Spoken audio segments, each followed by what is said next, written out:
qui n'a vraiment pas la langue dans sa poche. Et donc, je vais vous lire un petit texte rapidement. Maryse, femme noire, femme d'Afrique, femme de Guadeloupe, femme du tout-monde, femme jock. Lors de mon voyage avec mon compagnon béninois en 2001, c'est la première rencontre avec Richard et toi.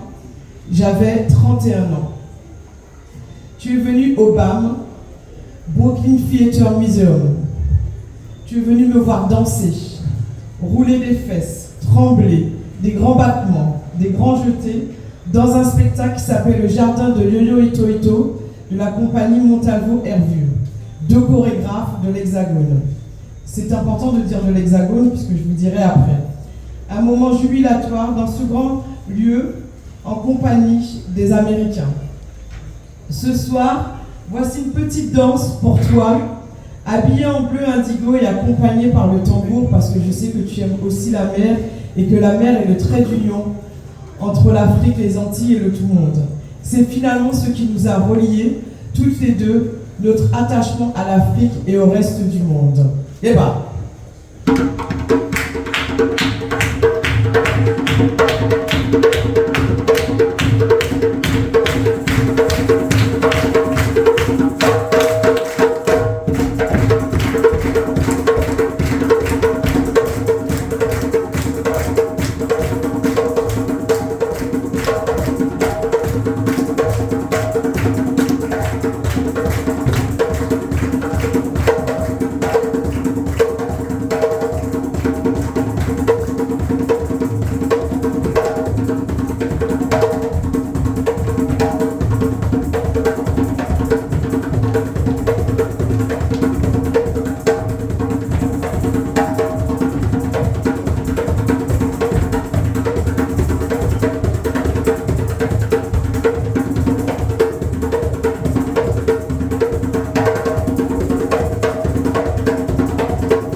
alors merci à Edmé Djaka. Alors au Brooklyn Theatre Museum, tu m'as vraiment touchée parce que tu m'as fait remarquer que j'étais très souple, que j'avais des mouvements très virtuoses. et tu as été admiratrice, et tu as admiré la vidéo qui accompagnait cette œuvre, Le jardin de Yo-Yo Ito, et mon originalité d'interprète. Parmi tous ces danseurs d'horizons très différents, classiques, hip-hop, flamenco, contemporain, circassien, après le spectacle, tu nous as invités à dîner dans l'une des grandes avenues de New York dans un très beau restaurant. Je me souviens de mon compagnon impressionné à l'idée de te rencontrer et d'échanger sur tes livres, notamment sur Moi, Tituba, sorcière. Nous avons aussi échangé ensemble sur le spectacle que tu as trouvé grandiose, mais avec un bémol. Maryse, nous le savons tous, tu n'as pas la langue dans ta poche. Je me souviens que tu m'avais dit « Chantal, l'écriture chorégraphique portée par ces deux chorégraphes de l'Hexagone doit aller encore plus loin dans la réflexion sur l'universel. »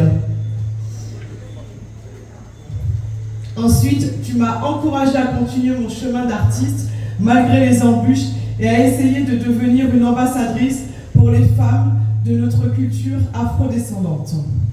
Tu souffrais déjà des genoux et nous t'avons donné nos mains pour traverser la route. Aussi, je tiens à te remercier pour ton soutien présent encore aujourd'hui, car pour la 6e édition du festival Moi Créole porté par la compagnie Difécaco, tu m'as fait l'honneur d'être l'une des marraines aux côtés de deux femmes, Simone Schwarzbach et Firmin Richard. Voici ton petit mot que je veux lire maintenant. Normalement, c'est Sylvie qui l'avait lu à Paris lors de l'inauguration. Donc, je vais vous dire le petit mot de Maryse. Je trouve que l'expression « Festival Moi Créole » est heureuse. C'est une manière de rappeler qu'il existe une culture créole, indépendante de la culture française, mais aussi de la culture africaine, résultant du mélange des divers peuples qui se sont croisés dans les Antilles. Signé Maryse Pondé. Mercredi 8 février 2023, en avant-première de l'inauguration de ce beau lieu à Pointe-à-Pitre qui portera l'histoire de ton œuvre, des extraits de ton texte, Moi, Tituba, sorcière, ont été choisis pour une lecture en musique avec Simone Schwarzbach. Ce projet est né avec des élèves du lycée de Nantes, Monge-la-Chauvinière, la compagnie Difécaco en séjour en Guadeloupe et le collège Kermadec de Pointe-à-Pitre, le lycée Faustin Ferrette de Morne-la-Leau. Ce soir, vendredi 10 février, à la veille de ton anniversaire, avec les artistes, compositeurs et compositrices de la compagnie Difécaco, Edmé Djaka, Gaël Amour, Gabriel Majou et moi-même, et en présence de la présidente de Difécaco et de Sylvie Condé, nous avons également choisi de lire et de mettre en musique avec une effraction corporelle, Moi, Tituba, sorcière. Donc on vous donnera que 2 petits extraits parce que sinon vous allez mourir de faim.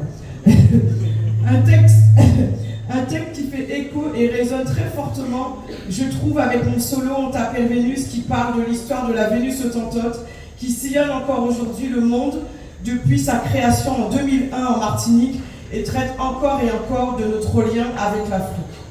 Je tiens à remercier le lycée de Nantes et ses élèves, ses 13 élèves âgés de 15 à 18 ans, 6 garçons et 7 filles de première bac professionnelle de la filière froid et climatisation et de seconde générale, d'avoir suivi le festival Le Moi Créole et d'avoir su honorer nos marraines, Maryse Pondé et Simone Schwarzbach, par leur lecture de texte. Ils sont nos citoyens éclairés de demain pour comprendre l'altérité que tu écris si souvent dans tes œuvres. Merci pour ton parcours, ton attention, ta bienveillance. Nous t'aimons pour ton combat de femme et ta littérature et tu restes un exemple à suivre. Bravo à toi et à Richard et à tes filles qui reprennent le flambeau pour continuer à faire connaître ton œuvre. Maintenant, place à Tituba pour 2 extraits avec les 3 musiciens. Je vous remercie pour votre attention. Il y en a pour 5 bonnes minutes. Merci à vous.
On pendit ma mère.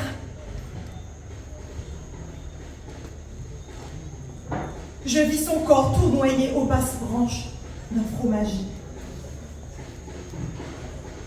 Elle avait commis le crime pour lequel il n'y a pas de pardon. Elle avait frappé un blanc. Elle ne l'avait pas tué, cependant. Dans sa fureur maladroite, elle n'était parvenue qu'à lui entailler l'épaule. On pendit ma mère. Tous les esclaves avaient été conviés à son exécution. Quand, la nuque brisée, elle rendit l'âme,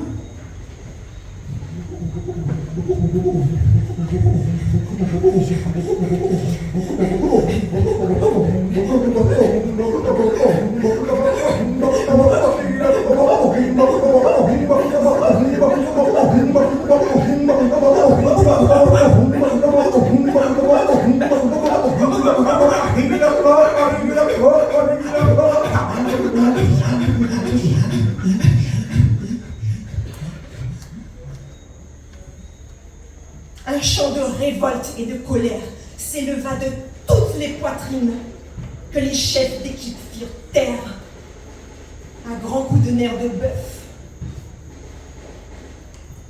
Moi, réfugié entre les jupes d'une femme, je sentis se solidifier en moi comme une lave. Un sentiment qui ne devait plus me quitter. Mélange de terreur et de deuil. On pendit ma mère. Quand son corps tournoya dans le vide, j'eus la force de m'éloigner à petits pas, de m'accroupir et de vomir lentement dans l'herbe.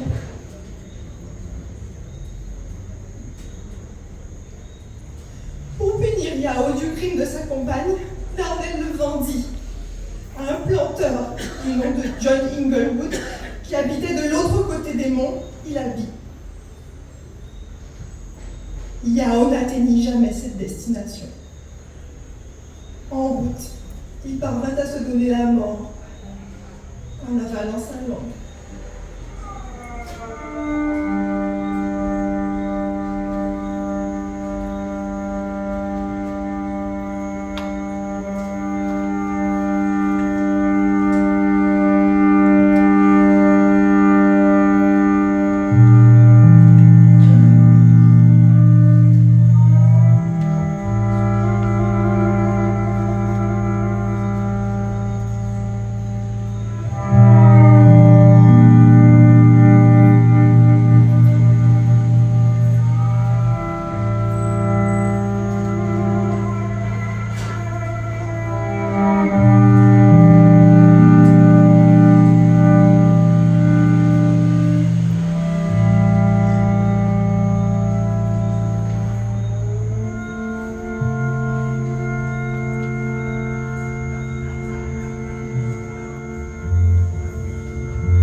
soigneusement, la robe souillée et trempée.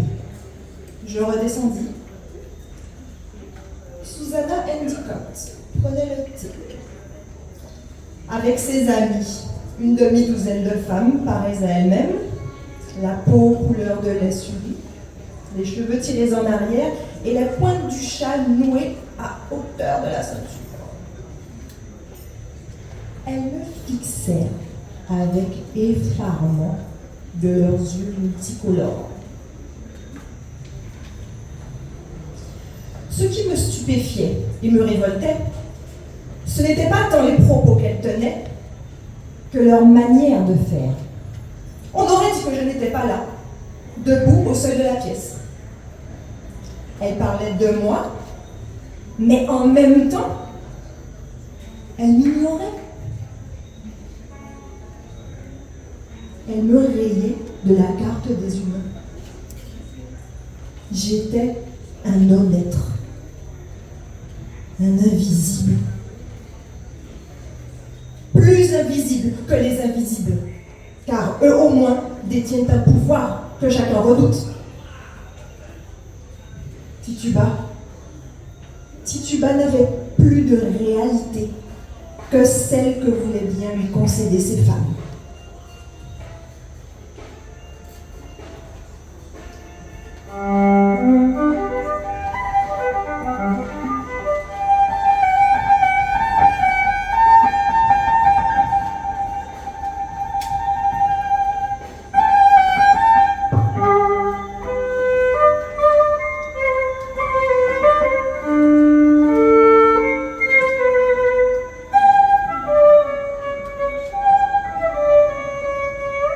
C'était atroce.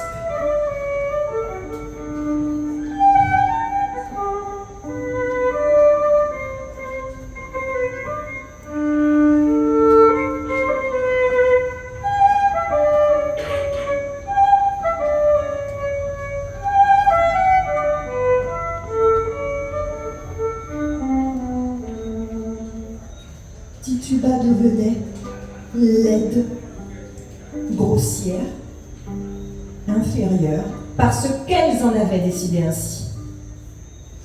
Je sortis dans le jardin et j'entendis leurs remarques qui prouvaient combien, tout en feignant de m'ignorer, elles m'avaient examiné sous face et couture.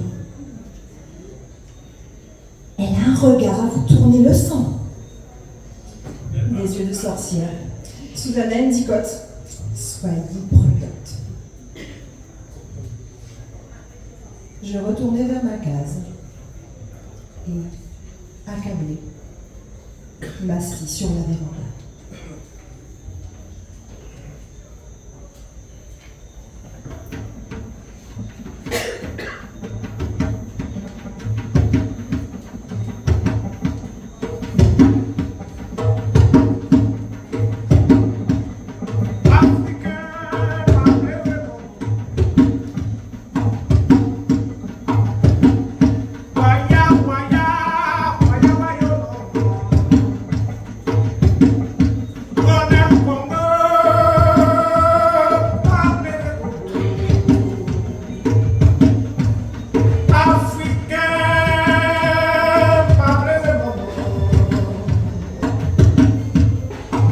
Applaudissements.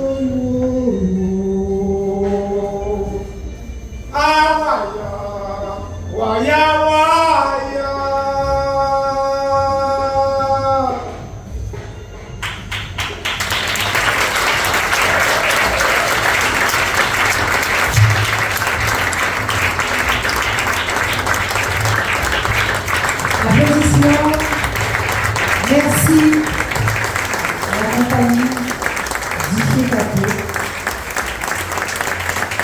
Santa Mesa, Santa Mesa. Merci pour ce témoignage. Je j'entends avec beaucoup d'émotion. Alors, Chantal vous l'a dit, hein, ils ont écourté parce qu'effectivement, on a entendu résonner vos ventres. On va donc ouvrir le cocktail, ce cocktail qui nous a été généreusement offert par Cap Excellence, hein, pour justement rehausser l'éclat de cette soirée, vous sustenter. Mais la soirée n'est pas terminée puisque juste pendant et après ce cocktail, il y aura encore des